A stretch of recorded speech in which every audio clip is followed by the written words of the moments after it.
Hey boys, welcome back to some more Nrl Supercoach. It's going to be the round 21 review, and this has been another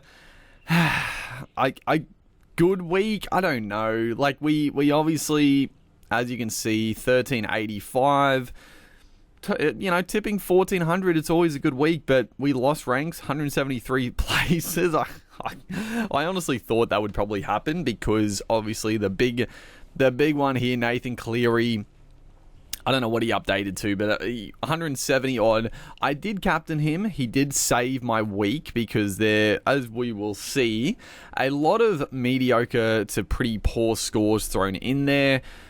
Everyone that I didn't have just scored tries, and we'll see it.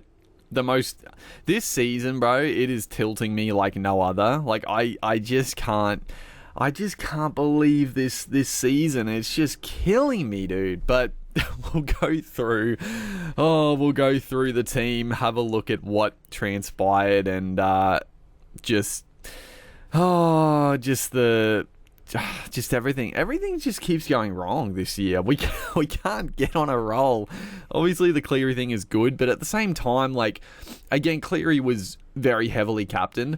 Obviously, people that vice captain Tedesco and looped him. I don't know, he probably updated to like 130 odd. We'll see in a second here, but like it wasn't that big a deal. Like it didn't miss out on too many points. And then, like Sam Walker, Jaden Campbell, Cody Walker, fucking the front rowers, everyone went well. Abby Coruscant, fucking junk fucking points. We start out with Reece Robson, 38 points. Man, oh man. 38 points, that's a kick in the dick right there. Just, yeah, I don't really remember what. I think the only dummy half that really went well with was Appy, who is heavily owned, which is it's not good. Harry Grant, I don't know. I'll have a look at the dummy halves. I don't really remember anyone else going crazy. I don't think Connor Watson did that well either, even with a nice little early attacking stat with the line break assist. But yeah, I think it was mainly Appy, but I'll have a look. I don't know. Probably Marnie went okay. The front row is Josh Curran, 53. He did have a little knee issue at the back end of the game, so we'll see if he is good to go. I don't know. I don't think it was anything too major, but we'll see. Terrell May, 39 points. This one hurts. This one hurts, and you know why. Obviously, the big decision was bring in Payne, Haas or Nrl Blake for Terrell May this week, or take the pod play of going Jai Gray to Laui. Oh, brother. Liam Henry, 36 points. It is what it is. And then semi-final, 50 points. It's fine.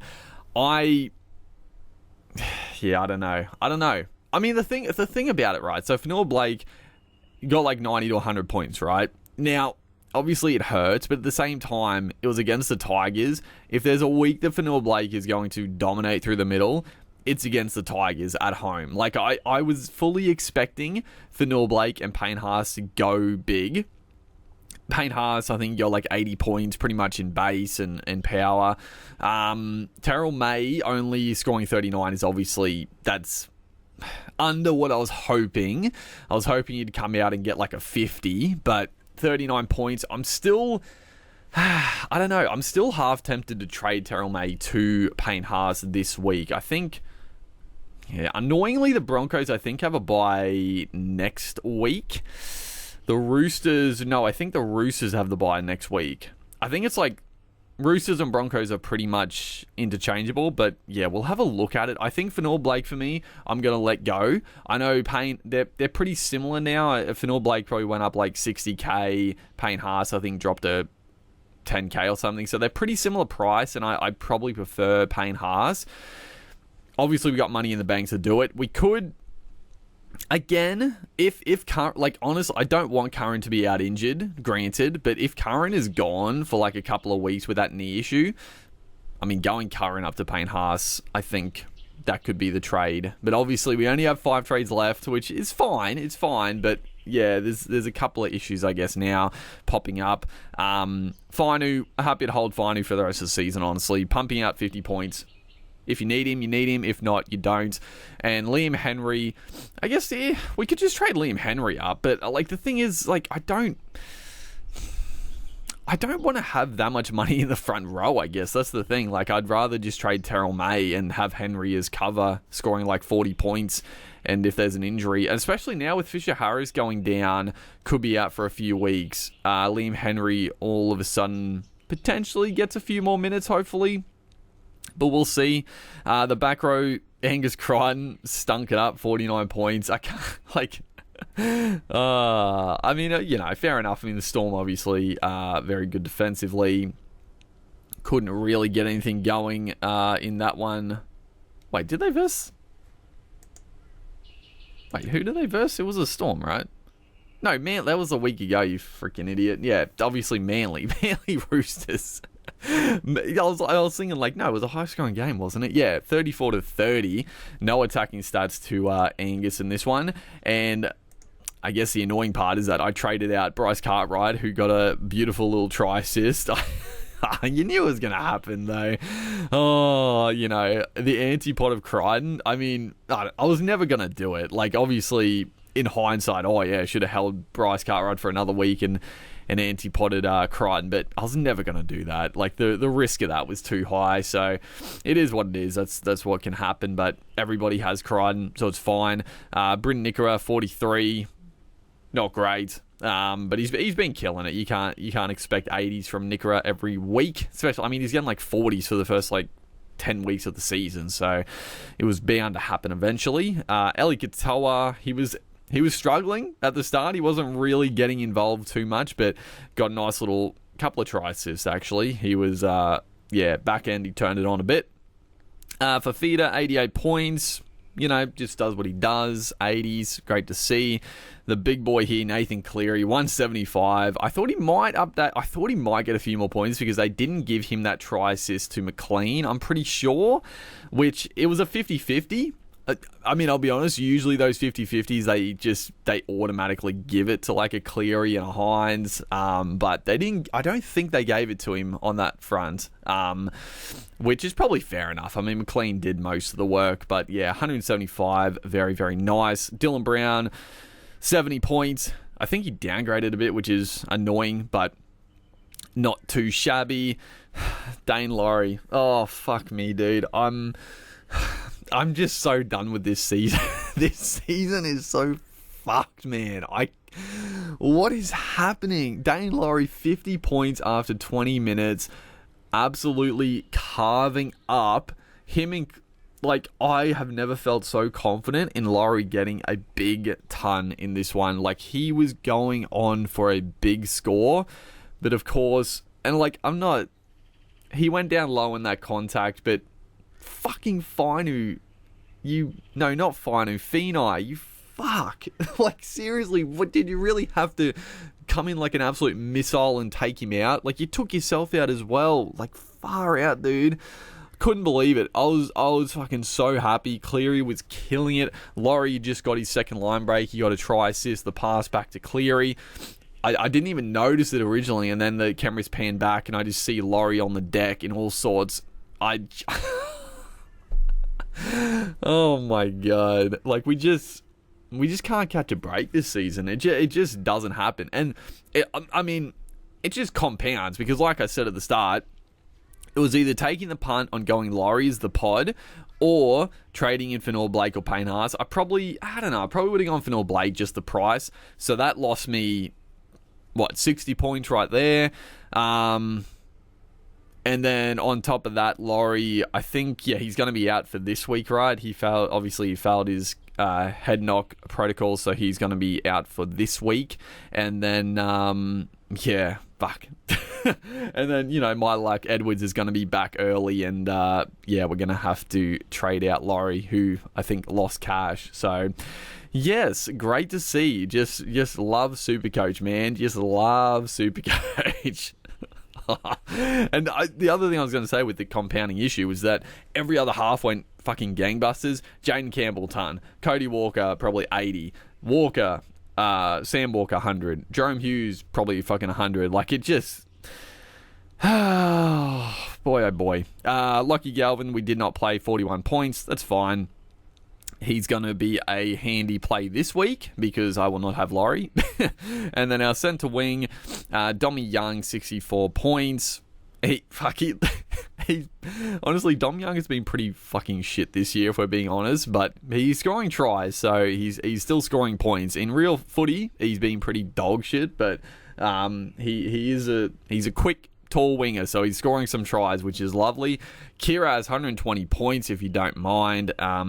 Every time he goes to, I keep fucking saying this, every time he goes to centre, I see so many people, like, on YouTube and on Twitter and whatever, keep saying that, they hate that Kiraz are going to centre. It's like, what are you talking about? Kiraz an absolute jet.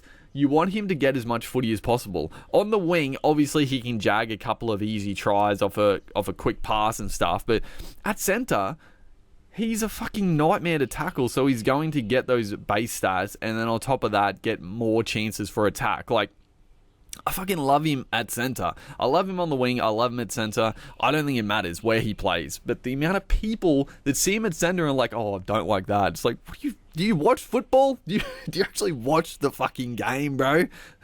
It fucking does my head in.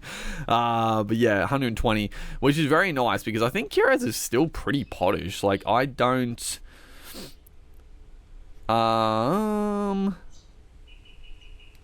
Where is... I mean, quite a few... I know people are trading him in this week. Where is his goddamn... Am I blind? I don't know, bro. What the hell? I think I'm just stupid. Well, whatever. I think he's still pretty pottish compared to some centre wingers, so that's good. Bo Fermor, 62 points. I'll take it. Being in the centre wing now, honestly, is just a really solid, safe option. Ruben Garrick also suffered another goddamn concussion, dude. Oh, my God. I mean, I guess they got the bye this week, so it works out fine, but... I mean, again, it doesn't matter too much. He's very heavily owned, but it's still annoying. Kale Iro, 84 points. He's finally starting to get some attack, so great to see. And then Casey McLean, 54 points. He was on like 50 after that first try. He didn't really see the footy after that. He obviously went to the wing when Taruva went to fullback and Laui went off. So I think it just wasn't a game for the wingers. Like, I don't think To'o scored that well. It just wasn't like that type of game where they were getting kick returns and tackle busts. It was either score tries or nothing. So I'm not too, like, obviously I'm happy I didn't play him. When he scored the try, I was like, fuck, I should have played him. But, yeah, like, it was just one of those games. Like, he could have scored 3 tries and gone 140, but, yeah, it wasn't a game for, like, wingers and base stats. So, I'm not, like, concerned that he only scored, like, you know, after the try, got, like, 10 points or whatever he got. So, it's fine. Teddy, so, yeah, he got 126. I don't think he changed at all, which is strange. Usually the scorers are pretty well off. Honestly, most of the big scores, they apparently got spot on, which is very surprising. But 126, obviously very heavily vice-captained. Like I said at the start, like in the preview, I had no interest in fucking vice-captaining Trebojevic. And the way my team was set up, I had to vice-captain Katoa. I could have taken the punt and just straight captain Tedesco, but I was a lot more confident in Cleary, so it worked out nicely. And then, yeah, Tommy, 45 points. I gotta say, again, like, I know a lot of people were trading in Tommy last week. I didn't agree with it. Like, I feel like you already missed out on the big scores. I thought it was going to be a tough game against... I mean, they did score a lot of points, but they were all fucking intercepts. Like, it wasn't really... I don't know. That was a weird game. The Roosters were so dominant. I didn't think Manly were good at all, but obviously the game... Like, Manly almost fucking won, which is crazy. Like, the amount of intercepts in that game was... like... Yeah, I don't even know what to think. I thought Manly were dog shit, and obviously the points just... Yeah, for the high-scoring game... It just wasn't a high point scoring game for Supercoach. And now the bye for Trebojevic. So it is what it is. But yeah, I mean, what are we thinking? So, Laui, we're obviously just going to hold. He's definitely out this week, right? I was trying to remember if they fail their head knock, they're automatically out. It's not just a category 1 that takes them out for next week. I couldn't remember. I'm pretty sure it's just if you fail your assessment, you're out for next week. So I'm expecting him to be out. I'm obviously just going to hold. Hopefully they push Edwards back. Like, please, for the love of God, please just give me one win in Supercoach. Push Edwards back to at least round 24 so I get Laui for the Parramatta game at CommBank. Like, come on, please. So we'll obviously keep Laui. I'm not looking to trade him out. I'm happy to play Galvin this week. The Tigers, they are what they are, but they could score some points against the Cowboys, so I don't mind the matchup there. Any other trades? I mean, you know what? Let's have. I was looking at how do the dummy halves go? Because I think it was mainly Fenor Blake 95 points. I mean, he scored a try. Like, I've been annoyed with Fenor Blake, but he has won me a lot of money this year, bro. He just keeps scoring tries, and I keep betting on him. His odds are not great at the moment, but he just keeps scoring. But let's have a look. Yeah, not great. Yeah, Coruscant 93. Little, then Tommy Starling, who honestly he would have been a fucking great cheapie like a few weeks ago, but Ricky Stewart and his dummy halves, you just had no confidence, but he's been killing it. Harry Grant 58. Even Mamazula's 48 points. Damien Cook 45. Connor Watson only 45 points, even though he played I think he got that early attack. I think he played big minutes, but he played at dummy half a lot. And I guess it was, again, not really. He only played 55 minutes. Okay. I thought he played more than that. That is very annoying for people that went early. I was very keen to go Connor Watson, so I'm very thankful I did not. Reed Marnie only 39. Okay, so the dummy half didn't cost me too much. Obviously not having Coruscant like a lot of people do, but yeah, it is what it is. I think a lot of people traded at Coruscant last week as well when he was out injured. Well, not a lot, but a few people anyway. The dummy half didn't actually cost me that much. Mainly the front row position definitely did, and the halves because of Laui getting injured. But yeah, Fenor Blake, Payne Haas 80. Yeah, this is what Fenor Blake's still 650. He's still a good price, but the fact that now I didn't pick him up last week, he's got a buy in round 27. I think Payne Haas is the way to go, man. I think he's the go. When is their buy? He's still got an 86 break even, so you don't necessarily have to get him this week, but sort of why not? Round 24, which again I think is good because it means that they're not gonna the Broncos they're gonna miss the top 8 now, so I don't. Maybe he rests, but surely they don't rest Payne Haas. Against Melbourne, they don't want to get fucking flogged in round 27, right? So he's got a bye in round 24, then 3 games to end the season. I think Payne Haas is still a great pickup. He's scoring 80 points without attack, really. And, he can... I guess I say he can jag attack, but he doesn't really. For some reason, he doesn't really get tries, which is surprising. I guess the Broncos don't really have a crafty number 9, I guess, to really get him over. But, yeah, I think... fucking Mo Fotuaika, dude, 87. Yeah, he's only averaging 48 on the season, but yeah. And then the halves are the one that really fucking cost me, dude. Just really cost me. Sam Walker 111. Fogarty, since he's come back, honestly, he would have been a cheeky pod. He's got ton in his games back. Jane Campbell 100 points. Fucking, that is the doggest fucking 100 points I've ever seen, bro. I was fucking mad watching that game. Two of absolute shockers that he just flung out there. One of them was forward 100%, right? It wasn't called. The Dolphin. Also, I'm fucking pissed at Fido. Fido, what are you doing? he's great in attack, Hemiso, but wow, that defense, he didn't even try. Like, it was like compounded by the fact I was annoyed with Campbell scoring points. I also tipped the Dolphins, and then Fido at the back just didn't even try to get across to attempt a tackle. Just gave up on the play like every single time. I was like, what is happening? Like, the Dolphins look like they just stopped playing. But yeah, 100 points, fucking whatever. Harris Tavita, Laui. I mean, like, I was keen on Laui too, like I said, but it was obvious. The obvious choice was to go Laui. Laui was a little bit too expensive. Trindle, another 80 points. I mean, again, if I just went Trindle over Jai Gray, like, that would have been better as well. I probably wouldn't have got in Laui. Just things that snowball, man. Cody Walker, 78. Max Plath back with a 75. I mean, Plath was great this week because he played dummy half, but then O'Sullivan went to dummy half and Plath played the rest of the game at lock, so his stats were incredible. So hopefully people didn't jump off Plath and held strong.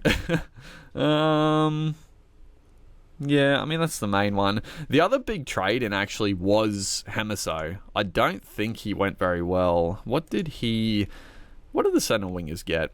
Connor Tracy, fucking Tracy, 167. Felt, Kiraz, Warwick, Holmes with 104. I mean, Holmes at 600k. Like, it is tempting to get him back in. I don't think I've got the trades to do it. Like, it's not a luxury trade, but it is a trade that I don't think I should make. Who else have we got? So Tulvas at fullback, 80 points. I mean, yeah, he was pretty damn good. Ethan Strange, still doing some good stuff. Bronson Sherry. Dallin finally scored 70. Good to see. Lomax, I mean, he scored 70 points. He did play fullback for a good chunk, so it did bump him a little bit. But against Penrith, he'll take 70 points. He is going to, like, Lomax, like, that's why I think I'm going to not get Val Holmes, because Lomax, he's going to get pretty cheap, or, like, hopefully fairly cheap. And then after round 23, I mean, you could even bring him in round 23, but Gold Coast Sharks, Para, Canberra, like, he could be an absolute gun for the run home.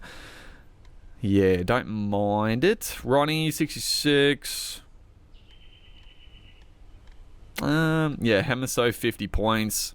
Yeah, a lot of people were trading him in. I mean, he's been really good, don't get me wrong, and you can get him in centre wing, but I don't know, I wasn't a huge fan. Yeah, even Toto, 44 points, he didn't score tries. Like, that's the big thing, just didn't get the tries. So that one hurts as well if you're a Toto owner, right? Because he cost a fucking arm and a leg. He was a bit of a pod. In a game where they scored like almost 50 points, like, you would hope he would score at least a try, but just didn't get any attack. It was just one of those games, man. Just one of those games. Like, a lot of the outside backs in that Panthers game didn't really score at all. Like, Taruva went to fullback, didn't really score much at all. But yeah, so I think going forward, yeah, it's going to be so tempting just to get in Payne Haas this week. I still think Payne Haas is the play. The fact that no other dummy half went well apart from Appy, I think I just hold fucking Robson. Brayley, hold. The back row, I'm happy to hold the back row. It's fine. The halves are fine. I mean, it's not really. The halves are letting me down as well now. It's sort of, yeah, it's fucking kicking the guts. The centre wing, who could I... No, I don't think you trade Garrick. The only guy I would trade for Holmes is... No one. No, I mean the only guy I think you could consider is Garrick. He's got a bye this week, but I'm pretty sure their run home is pretty damn fucking juicy, right? So the bye, Canberra, Warriors, West, Bulldogs, Sharks. It's up and down. It's not great. It's not bad, but I don't think it's not worth it. It's not worth trading Garrick to Holmes, in my opinion. Like, it's not worth it at all. And then Tedesco, Trebojevic, it's fine. It's fine. Like, I'd be tempted to get in Ponga in a couple of weeks for, like, Tommy, but again, I don't think it's going to be worth it with the trades left. So I think the only trade that I'm really wanting to do this week is get in Payne Haas, just to strengthen the front row and a bit more reliability. And we could do anyone. If Curran's out injured for a few weeks, we go Curran. Terrell May, still love trading Terrell May, and then even Liam Henry if we want. But I'm happy to hold Henry, especially if they rest players in the last couple of weeks. Henry could be a good play, like I said. And then that's pretty much it. We do have to use one more trade in 5-8, and then the last 3 trades we'll just hold. Obviously, we'll just play it by ear. We'll decide what we're going to do with Laui, because if we look at the 5-8s, I mean, someone like a Munster for the run home, he'll be a juicy little pod potentially. I mean, the pods have not fucking worked for me, but they could. So we got. I mean, Campbell's fucking way too expensive now. Like, he just keeps fucking scoring points, man. Keeps scoring points. Wishart only got 66. Fuck, I thought he would have got like 100. I was watching that game. Obviously, Wishart played. He played the rest of the game in the middle, and then he scored a try. I think he scored a try, did he? I thought he was going to get like a ton. It looked like he was killing it, but yeah, only 66. I mean, even like Trindle, no. I mean, Munster's going to be cheap. He's not. He came off the bench, like he didn't start the game, obviously, so maybe. Matty Burton, 50. Yeah, I mean, I think if you want a pod, it's fucking Munster, 100%. What is their draw like? I mean, see, this is a week where, like, I can't fucking trade Laui this week. I can't. But if you wanted to do it, I actually think this is the week to trade Munster. If he's starting. If he's coming off the bench again, obviously don't. But he's obviously got a huge break even, so nobody's going to go to him this week. But they take on the Dragons at Amy Park. Like, this is a week. You don't have to fucking prioritize money, right? This is the time of the season where you go for points. So if you've got someone there you want to trade in your 5-8 spot, I think Munster this week, if he's starting, is the go, right? Because no one's going to go him. It's a huge pod play. Dragons, Rabbitohs, Penrith tough, then Dolphins, Cowboys, Bronx. Like, that's actually a really good draw. I mean, for me, again, I can't trade Laui. I'm not going to trade. Yeah, I can't bring him in. You know what I could do? Hopefully surely Laui plays round 23. And then round 24, we probably just hold off. It'll be a tough game for Munster. And then round 25, we could go to Munster. That's what we could do, potentially, for that one other trade. But I think the rest of it's pretty okay. Obviously, the temptation to not trade to Payne Haas is the fact that just in case there's an injury, in case like someone like a Tommy goes down, or even like Cleary goes down again, one of your big guns, like, you definitely have to trade them at this time of the season. But we do have trades. Like, at the end of the day, like, I want to save 3 trades and a boost for the last round. But if we have 2 trades left for the last round, I still think that's pretty good. Even if we don't have like the boost, that's, you know, it is what it is. Like, if we have to, we have to. I do think getting Payne Haas is like it. At this point, he's getting like 40 points more than my second front rower, like, on average, or maybe like I'd say 30 points on average more, 25 to 30, which it adds up. It is annoying. Brayley's back this week, so he's going to stink up my AE. Obviously, Manly on the bye, so that's fine for Olakau'atu. He is back next week, which is beautiful. Hopefully, a lot of people traded him out, which, again, it wasn't like a bad decision, but hopefully he turns into a bit of a pod. Garrick's gone, and Trbojevic, we got plenty of cover, so it's fine. But that pretty much wraps up the review. Obviously, I'm just so salty about the Laui thing, man.